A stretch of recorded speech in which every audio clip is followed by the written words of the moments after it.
Welcome to the nonprofit world. My name is Paula Sorrells-Bean, and I'm your guest host today. I have with me today three guests, and they are all volunteers for various organizations. And as we know, in the nonprofit world, it's very important to have our volunteers. And so we're going to get to talk with some volunteers today that will be able to just share some of their personal experiences, why they got involved with the organizations that they're involved with, and just a little bit about what they're doing. So first of all, let me introduce you to Diane Church. She is a highly motivated, high-energy professional journalist, and in her free time, she volunteers for some various organizations. And then we also have Zach Furlan, who is a volunteer here at Nutmeg TV, and he's going to tell us a little bit about that in a little while. Definitely. And then we also have Leslie Gordon. And she is a volunteer also here and with the Dog Star Rescue. So welcome, each of you. Thank you for having us. Thank you. Glad you're here. I want to start off, Diane, just asking you a little bit about your background. You are a graduate of Central Connecticut State University, where you studied communications and media. And you've also been a staff writer at both the daily and weekly newspaper, and you've done some freelance writing as well. Would you just tell us a little bit about your newspaper background and what you're doing today? Well, I was a reporter for about 15 years altogether. And I covered various towns. Covered actually Plainville and Bristol and New Britain and Southington, and well, that was most recently at the Bristol Press and the New Britain Herald. And I also covered other towns in other parts of the state. Wonderful. That's great. And Zach, not only are you a volunteer here at Nutmeg TV, but you are a student. Yeah. Can you tell us where you're a student and what you're studying? Yeah, I go to Tunxus Community College, and this is my second semester there, first year here. And I'm studying communication, so I can be a graphic designer or like a filmmaker or a photographer, you know. Just get the whole broad spectrum of that study down, so I can get as many career opportunities as I want. Wonderful. That sounds great. Awesome. And Leslie, how about you? What, besides your volunteer work, what else are you doing? I'm a yoga teacher, and I also do Thai massage, and I work part-time in an attorney's office as well. Wonderful. Wonderful. Okay, well, let's talk a little bit about the organizations that that you volunteer for. Diane, I know that one of the ones that you volunteer for is the Literacy Volunteers of Central Connecticut. Tell us a little bit about what you do there. I'm a tutor. I'm tutoring in basic literacy. So the people that I work with, they speak fine English. They're not immigrants that need to learn English, but they're people who have been in, they were born and raised in the United States, but they need help with reading. They never really got that far in reading. Even though they graduated high school, their reading is like second grade level. So I work with them, try to get them to practice reading and get better at it. And we do spelling and vocabulary work, and a lot of reading. There's different publications for adult people who are still learning to read. So we use those, and we just keep on. Keep on going along. How did you get involved with them? What drove you to the literacy volunteer agency?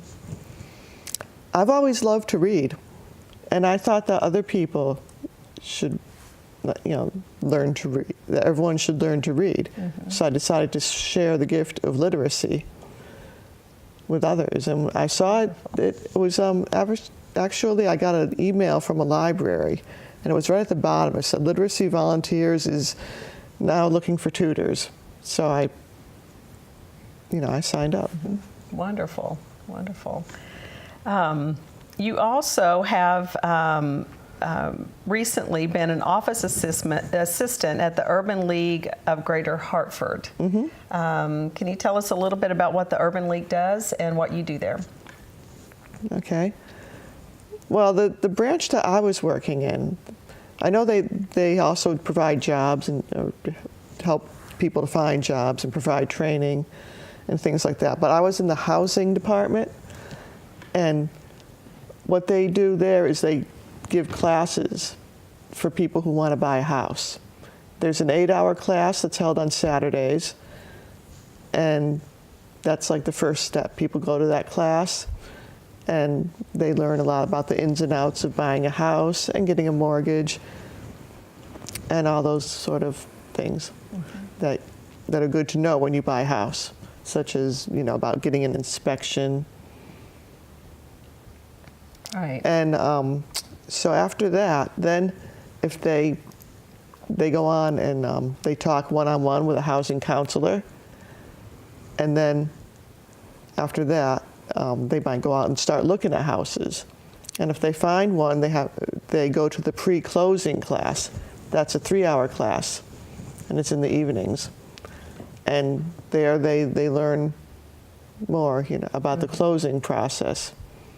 So it gives them the opportunity to see what they're going to be going through in purchasing a home, and to get an idea of what they're doing prior to actually going through the process. That's wonderful. That's great. And the other organization that you volunteer, you're actually on the board of directors for, is the OIC New Britain. So would you tell us what OIC is and what your role is there? Okay. OIC stands for Opportunities Industrialization Center.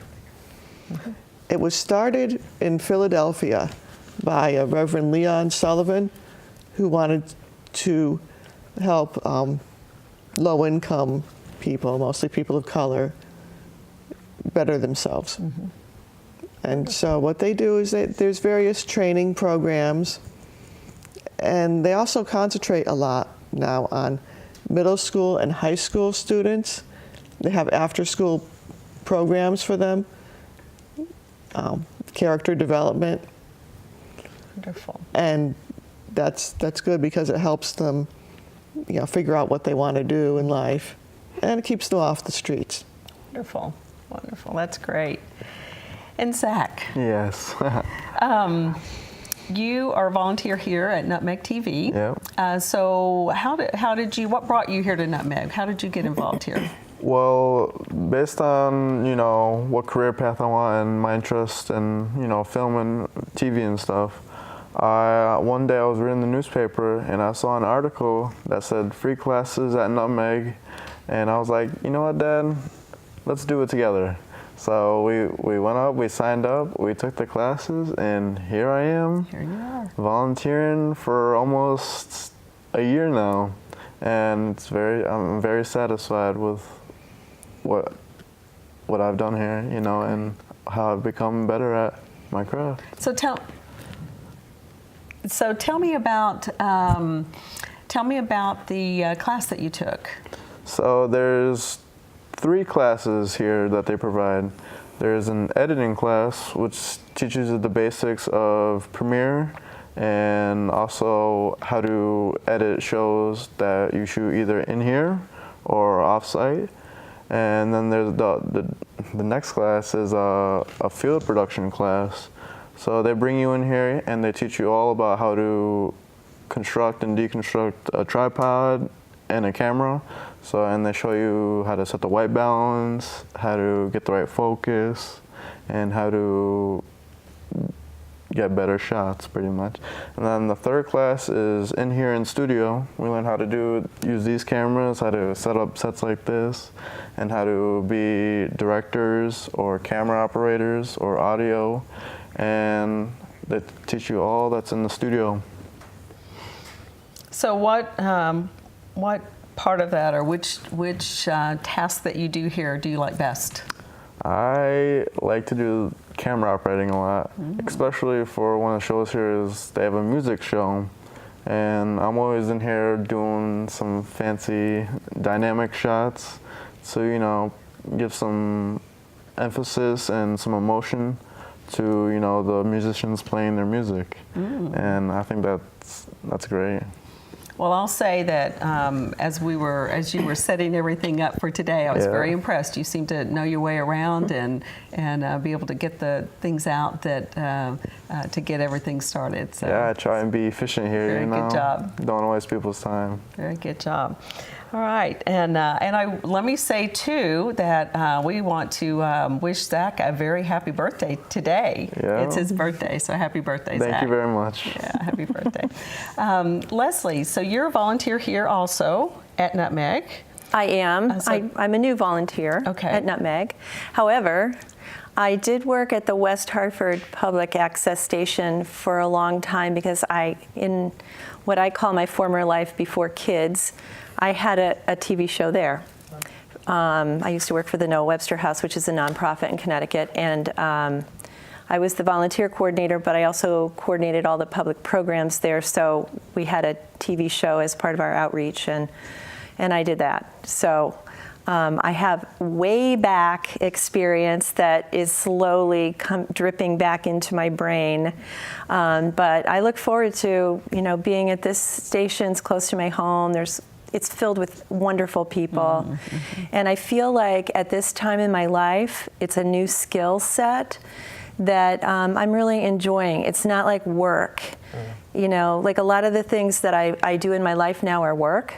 And so it's fun to have something to do that's fun and interesting and totally different from what I do for work. Yeah, that's great. Yeah. So what do you think the value and importance of volunteering? What is the value and importance of volunteering to you? Well, to me, because I've always been involved with volunteers, I was the volunteer coordinator at the Noah Webster House, and so I relied on volunteers to run that house. You know, we had a small staff that was paid, but we had over 100 volunteers. I don't know what their statistics on volunteers are now there, but the house wouldn't have run without volunteers. And I was always amazed at the dedication of these people that worked there and everywhere that I've worked with volunteers. I did PTO forever when my kids were it's in school, and all of those types of volunteer jobs that are filled mainly by moms, some dads too, and none of that, the in-school tutoring and the library work and the PTO that gives money and runs a lot of activities, none of that would happen. So it's really wonderful when people decide that volunteering is something that's important, and I feel like it's something that is, it's just vital. You know, if we all start thinking only of things that will make money, I think we lose some sort of heart That's true. in our society. You know, because there's something about volunteering that you're giving, but you're also receiving so much more, and you realize how grateful people are. You know, when you step forward and say, I'm actually willing to do something for no money. And also the people that you work with, the other volunteers, there's this connection, this little family that forms, this community. It's a nice place. If there's people that are lonely out there, I would say come to your Nutmeg TV and be a volunteer, because you don't have to be lonely. There are other people who are here that are warm and friendly and wonderful, and you'll learn a new skill, and it doesn't cost you anything. And you know, so there's just so much. It's so rich. Have you found when you were managing or coordinating volunteers that there were times when you were actually able to hire volunteers to work full time? I personally never did that, but yes, a lot of people would come to the staff as a volunteer first. Or I came to the staff as a museum teacher. I was teaching open earth cooking and weaving and wool production, spinning on the spinning wheel. I was doing all that very part-time, and then I eventually made my way up to being a lead teacher and then the coordinator of volunteers, and so I entered at a very part-time paid, but very part-time. A lot of the people that volunteered at the Noah Webster House at that time were older people who had already had a career and they were retired. Right. And they wanted to have something fun to do or something to fill their time. We had a great training program there. I imagine they still do, and like many of the museums around here, I'm sure. So you end up feeling like you're taking a course and learning so much about the person whose home it used to be or whatever, what their skill was. Noah Webster was an interesting guy. And it took him, I didn't intend to talk about Noah Webster, but it did take him 27 years to write that dictionary that he wrote. It was the first American dictionary. And I mean, how many of us stick to a project anymore for that length of time? It's a long time. It's crazy. Yeah. So, of course, now we can find our information in easier ways than Noah Webster could, but yeah. So, Zach, for you, what is the value and importance of volunteering? It's the sense of giving back, and it's also a sense of community, because these other volunteers, they're part of your community and they're willing to help out just like you are, and I think that's an amazing thing. Amazing. Yeah, I wish I could do more volunteering, but the time of the day, there's not enough time. Diane, for you, what is the value and importance of volunteering? Well, it's about, doing something good, helping others. I really like helping other people. And it's a productive way to spend time. And I really enjoy it. Okay. Great. So, do you ever feel like you've come across a time or come upon a time when it's too much? Your time of volunteering is too much, and you need to cut back, or do you have any thoughts on that, Leslie? How about you? Well, I do cut back when I need to cut back. When. Or I should say maybe the job changes. Like when I had my children, I spent much of my time volunteering in the schools. And my last son, my youngest son, he was a senior last year in high school, so he's in college this year. And then it's kind of like all of a sudden, I'm sure that they would still take me if I wanted to volunteer at the school. But I've moved on to this. This is the new thing. It's a new chapter, I guess. So I think every chapter in your life can have a different way to give back, but also a different time commitment. I had more time to spend in the schools when my kids were little.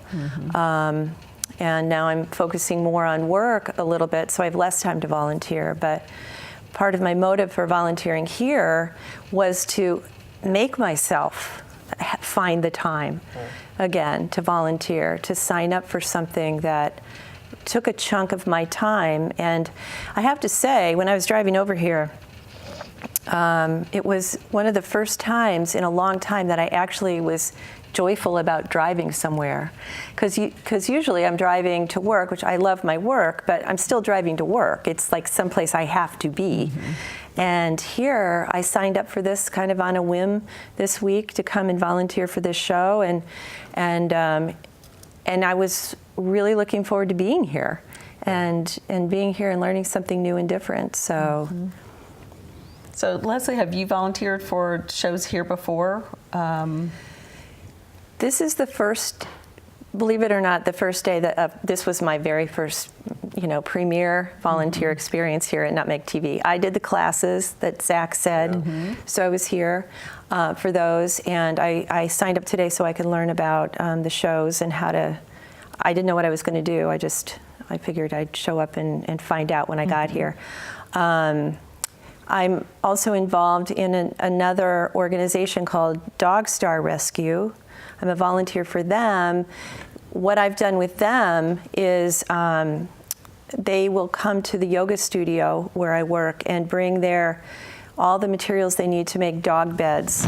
And they make dog beds out of, believe it or not, PVC pipe with some sort of a mesh that serves as the actual bed, and the PVC pipe lifts the beds off the ground and then they send all these beds down to shelters, mostly in the South, because that's where a lot of the dogs come from these days, and it keeps the dogs off the cold floor of the shelter.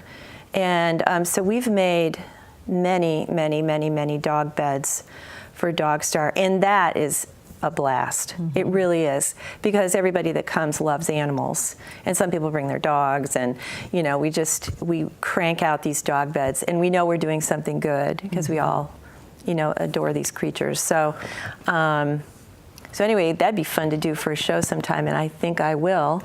Videotape making dog beds for Dogstar. What a great organization they are. So. Yeah. Now, Zach, you've kind of grown up with technology, but I'm going to ask Diane and Leslie, how do you think the age of technology, or how has it affected volunteerism for you? Well, it's created new opportunities. Actually, I years ago, I did not volunteer when I was working full-time. I always thought about it, but I didn't really have time until, a few years ago. Okay. Leslie, how about you? If you volunteered years ago at the Noah Webster House, that was probably a little bit before, certainly before the technology that we have today. Do you sense a change in how volunteering works with the new technology? Well, I imagine, if I were a volunteer coordinator right now, I think I would be gleeful with all the ease at which you can communicate with people, because we didn't have that. I remember sitting in front of the very first computer I ever sat in front of at the Noah Webster House and had to figure out painstakingly how to make a brochure and all of these things and teach myself. And now I see what we have available to us and how easy all of that is. And I send out my own emails now, monthly, bi-monthly to my mailing list, and it's just so easy. I could, in a different show, a show about technology, I could tell you all the things I don't like about it, but I do think that it's helped a lot. I know, Chris here, he sends us out these e-blasts regularly, and it's just so easy. It's like they're coming, and you have all these opportunities available. He doesn't have to pick up the phone and call us, and so all of those things I think are good for volunteering. Yes, it makes communication much easier.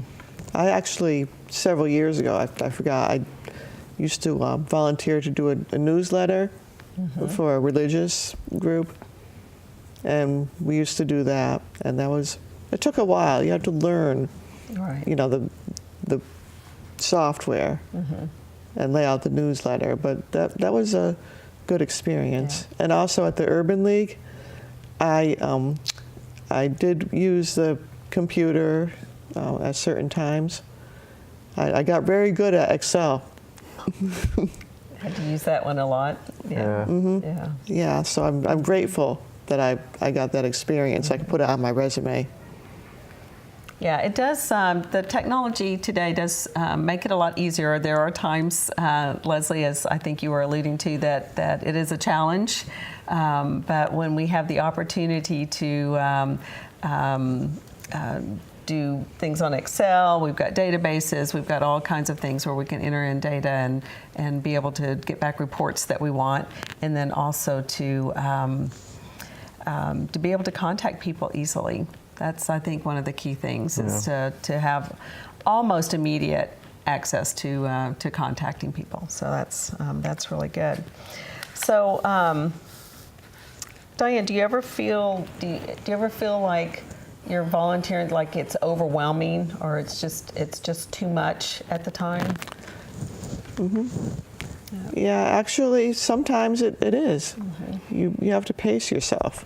Like at the Urban League, they had a lot for me to do, and they didn't have money to hire somebody as an office assistant.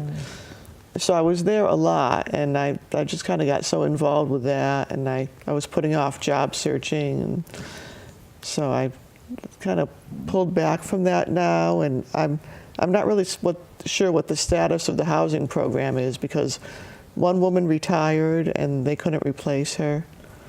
Or they were looking for someone. And then the woman who manages the program got sick. And I'm not sure if she's back yet. Okay. So I'm not sure how they're doing with their housing education. So sometimes as a volunteer, you get pulled in for more than just your volunteer hours. Yes, I was working there many hours. Okay. And I had to Sometimes you pull step back and say, yeah, this is not really what I signed up for. Yeah, that's right. I was glad to help them, but I need to concentrate on finding a paying job. Yeah. They were going to hire me, but they just don't have the money. The grant writing woman is trying, though. She's looking for grants. Okay. Yeah. How about you, Zach? Have you reached that point yet where volunteering is overwhelming or becoming too much? No. I mean, there's times when it's just me running the show, and that sometimes is a little stressful, but most of the time it's good. I manage my time well, so I can be here, I can be at school, and do my schoolwork and look for a job as well as a part-time job. Okay. But overall, I don't think it's too overwhelming. Okay. Leslie, any additional comments on? Well, I will say I did feel overwhelmed at times when I was volunteering for the PTO. And I think the reason is because and I'm sure this is an experience that many volunteers will have or do have, is that the same people volunteer all the time. So you end up working with the same people, which is great, but you also wonder why the other ones aren't volunteering. Yeah. In a situation like the PTO, where everybody's children are going to the school, and you get the same group of 10 or 12 or whoever that always seem to be very involved. Various reasons for that, but at times that does get a little frustrating, I will say. So. Okay. There are a lot of nonprofit organizations out there, a lot of organizations in our schools, in our churches, in our community that you can get involved with. So Zach, tell us why you chose Nutmeg TV for your place to volunteer. Well, like I said in that newspaper ad, it piqued my interest. I was like, oh, I can help out at a TV studio? That's crazy. Because I was young and I was naive and stuff, so I was like, oh, I want to do everything, yay. But that's how I got into Nutmeg and how I got into their nonprofit organization. So. Had you volunteered in any other place before? No, before Nutmeg? This is actually my first volunteering opportunity. Wonderful. Yeah. Wonderful. Great. And Leslie, how did you, like with Noah Webster House, how did you get involved with that? I answered an ad. I had just moved up from New York City, and my husband at the time and I decided that we wanted to get out of the city, and we didn't have jobs. We just quit our jobs. The things you can do before you have children. Yes. Right? And so we said, well, we can find works either in Springfield or Hartford. So we ended up in East Windsor, right kind of in the middle, and then just both started looking for jobs at that point, and that came up. I came from the Brooklyn Botanic Garden. I was working there in Brooklyn, and that is a magical place, and it still is. And I knew that if my life was going to be interesting, I needed to not be stuck in an office. And so I have always looked for interesting jobs, and I've always had really interesting jobs as a result of that.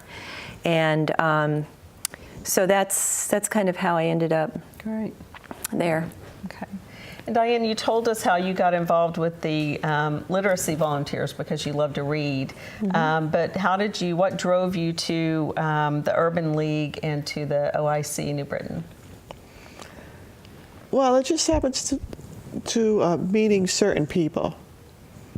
Like I went to a networking class, and that's where I met the man who is president of the board on OIC. Okay. And he invited me to come to a couple of meetings and see what it's about. And the executive director asked if I would like to join the board. So I did. Wonderful, wonderful. So, are there other organizations that you are considering volunteering for, or are you kind of happy with the three that you're working in right now? Well, I'm open to ideas, but I need to focus more on getting a paying job. How about you, Zach? Have you thought about any other organizations that you might be interested in volunteering for, or is this taking up enough of your time and energy to? Well, maybe once later down the year, later down the road. I mean, I live in Bristol now, and I'm for sure know that there's a lot of nonprofits in Bristol, like either helping the homeless shelter out or maybe working with the United Way or something like that. And I think that'd be a great places to do it. Yeah. Okay. What kind of advice would you give for people that are looking to volunteer? Just do it. Just do it. Just do it. Yeah, Just do it. Go out on a whim and just go volunteer because you'll love the result from doing it. Yeah. Do you feel like it's important to have for the places where you volunteer, for it to be something that you're passionate about, something that is interesting to you, or do you feel like you can just go volunteer any place? Yeah, find something that you can relate to in a way, because you love doing that. It's your passion, and you get to use that passion to help other people. I mean, what could be better? That's right. Yeah. That's right. Diane, do you have anything to add to that? Well, you might volunteer for something that you don't know much about, and maybe that will become a new passion for you. Yeah. Yeah, that's true. That's a good point. I would say the same thing. I think it's a great way to learn a new skill. Even if you have a tiny little bit of interest. I'd done this before a little bit, so I knew I was interested in it. I'd been on a couple of Joyce St. Germain shows here, but I know nothing about editing and all of those things. So I thought, geez, it's a great time in my life to learn a new skill, and I hope you stay the way you are, Zach, and want to keep learning everything, because I feel like that's what really keeps life interesting and makes you want to keep putting one foot in front of the other. And I think there's so many different kinds of volunteer opportunities out there. If you wanted to sit at a desk and learn Excel or whatever, or if you want to be doing a TV show remotely or whatever, like you can do whatever you want out there. There's people looking for volunteers, and there's probably organizations that don't even have volunteers that would love it if you walked in and said, "I'd like to volunteer for you," and they'll probably find something for you to do. Like you could make your own position. Oh, yeah. Absolutely. Yeah. So I think that's pretty cool and fun. Yeah. Yeah. So for you, Leslie, is the volunteering, is it more of a giving back, or is it kind of a personal trying to fill a void? I feel like I'm at my therapist's now. No, I don't know, it's both. It's just, I grew up in a house where we volunteered. We always did. You know, it's just, you know, we belonged to a church. We were always helping people that way. My father, who's 80 now, until a couple years ago, dressed up like Santa Claus every year for the kids whose parents were incarcerated. You know, Yes. I mean, I've always volunteered. So for me, it's kind of like this is how you live your life, giving back to other people. And so I can't imagine it being any other way. I think it goes both ways. I get a lot out of it because, and I learn new skills, but I also feel like I'm helping other people, like we're helping this show today, being a part of it. So, and the Dog Star, I'm helping these, you know, poor innocent creatures who, for no fault of their own, have found themselves in a bad situation. So that is extremely rewarding and fulfilling, not only to me, but I would think to whoever's on the receiving end of that. So. Yeah. So, Zach, how about you? Do you feel like your volunteering is really to give back, or is it just a personal? You're either filling a void or just trying to find a way to express yourself, maybe? Well, part of it is to help back, you know, because these people, they want to make shows, they want to bring their messages to, you know, all the viewers who watch Nutmeg TV. But I do feel like it fills a void, and, well, not void, but improves myself, because, you know, I get to work hands-on with the equipment here, which in turn will provide me more experience with, you know, either being in the movie industry or, you know, making my own stuff as a freelancer. So Great, wonderful. Diane, same question. Do you feel like it's more of a giving back or filling a void or something else? There are many reasons to volunteer. I like to meet new people. And that volunteering, you do meet very nice people. And you learn new skills, and it gives you something to do and something to talk about. Do you feel like there's a connection between religion and volunteering? Well, it's very possible that, you know, people who are religious tend to volunteer more, but non-religious people volunteer as well. Okay. All right. So it really doesn't matter. It's more, you know, what's inside. And, you know, religion could be part of it, but not always. Not always. Okay. Zach, what do you think about that? Think there's a connection between religion and volunteerism? well, I'm not religious myself, so I can't really say on the other part of the spectrum, but there might be a correlation. I mean, there's definitely values that some of these religions teach you, you know, like to give, but I agree with what Diane said, how, you know, it could be both ways, you know, people who are religious and who aren't volunteer, you know. Okay, Leslie, you want to add to that? I think that churches give you an opportunity. They provide a lot of opportunities. When I was a member of a church, we always had something going on. You know, opportunities to deliver gifts at Christmas time or collections for various things. There were disaster relief things that we did. But I think there are many, many wonderful people in the world who are not religious, and I think that that is the trend. And I think that there's the people. I think it depends also on where you volunteer. Like if you're volunteering in the school, you might exclusively be doing that because your child goes there and you want their school experience to be better. I don't think you have to be religious. Here, you don't have to. I don't think you necessarily have to be religious to want to volunteer here. I think, and same with the Noah Webster House. I think the people who volunteered there, though some of them were religious, many of them just really had this strange passion for Noah Webster, right? Or words, or writing, or or that time period, or West Hartford in that time period. And because it's also, the Noah Webster House is also the West Hartford Historical Society. So there's this crossover of the history of the town. So no, I think there is not a correlation, personally. Okay. All right.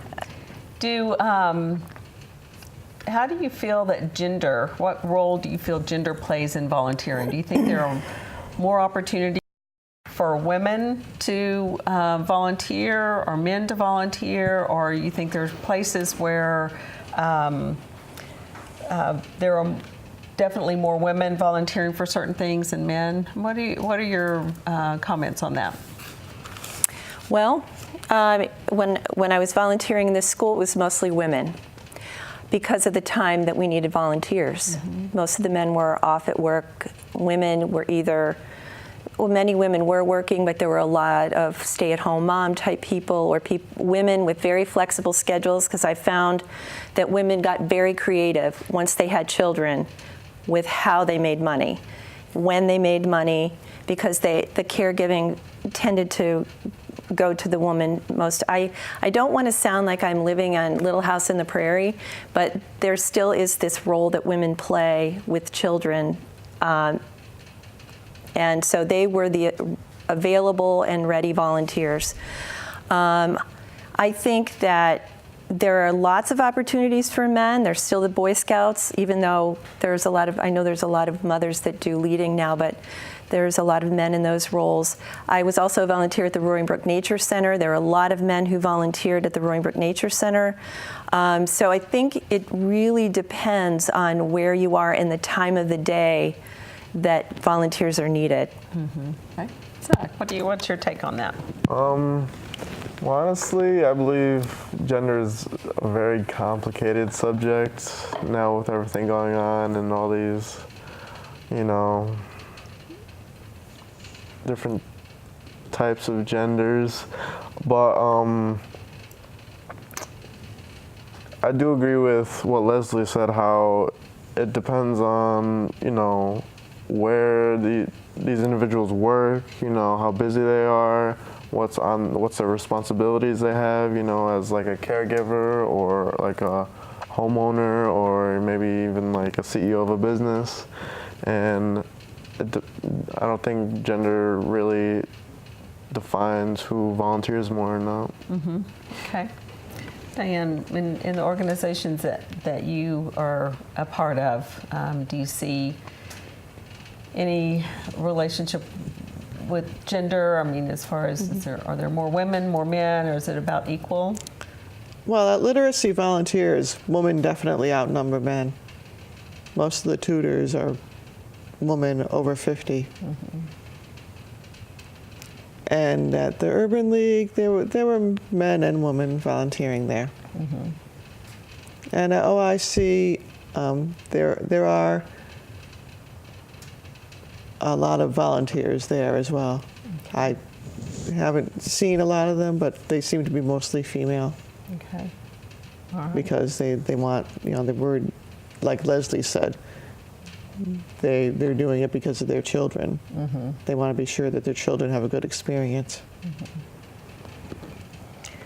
How do you feel like the nonprofits are valuable in our communities and in our state and Oh, absolutely. They do a lot. They provide a lot of services, and unfortunately, a lot of them are suffering financially right now.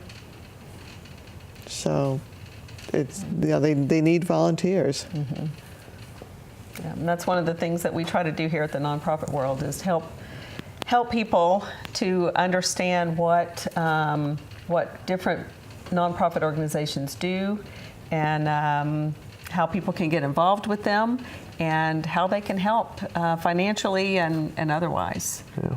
So, what for you, Leslie? What is the value of nonprofits in our communities?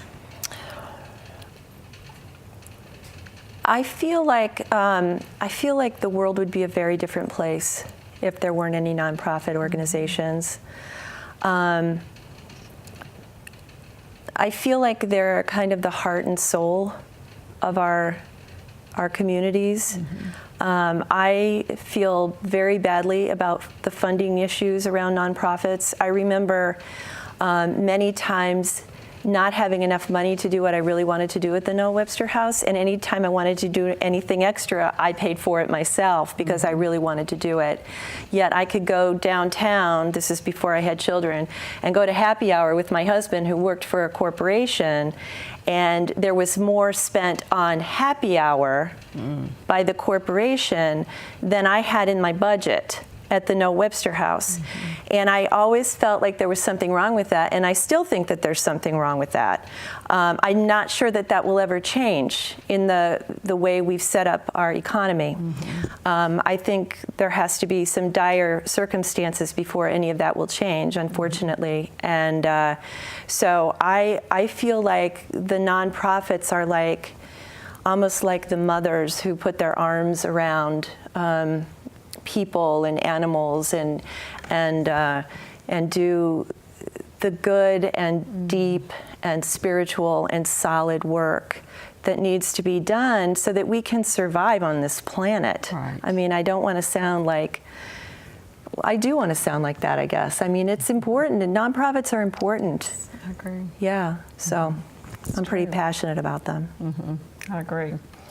Diane, you had mentioned to me earlier that with the OIC that you are part of what you're doing there as a board member is working on the upcoming gala. Is that correct? So Right. can you tell us a little bit about that? Is it a fundraising gala? Yes, it is. Okay. Yes, they do it every year, and there's food and usually some speeches. Last year they had a very good one. Some group of people in our board made a video, and they talked to people who had gone through OIC in the past and had learned their skills there and went on to good jobs. And that was very, very nice part of it. And it's just a big thing. We have silent auction, and it's nice. People dress up, and it's a night out. And they meet other people who are interested in OIC. Wonderful. Yeah. So there are a lot of ways to that organizations do fundraising. Are there any that you're familiar with, Leslie, that in the things that you're involved with, as far as how they do fundraising? Well, we've done fundraising in a lot of different ways over the many organizations that I've been involved with. A lot of organizations do auctions now. They've been doing auctions for a while, silent auctions, live auctions, and they bring in a lot of money. So that's become a very popular thing. I know Gifts of Love, another organization that I've belonged to, I used to work on their galas, and they always raised a great deal of money. We used to do at Noah Webster House, we did an auction where we would send out dictionaries to famous people, and they would autograph them and send them back. And so we would do this dictionary auction. And that was fun for a lot of years. I think that's like the major way that people really raise money now, except for by donation. The Roaring Brook Nature Center, they have several functions throughout the year, and then they also just ask for donations. And I think they get the majority of their funding through donations. So, I love the little text, this for send $1 by text. That's another way that technology has helped some of these organizations, relief efforts. If you text this number, you're donating $5 or whatever, and it's a fast, easy way because most people have their phones in their hands nowadays.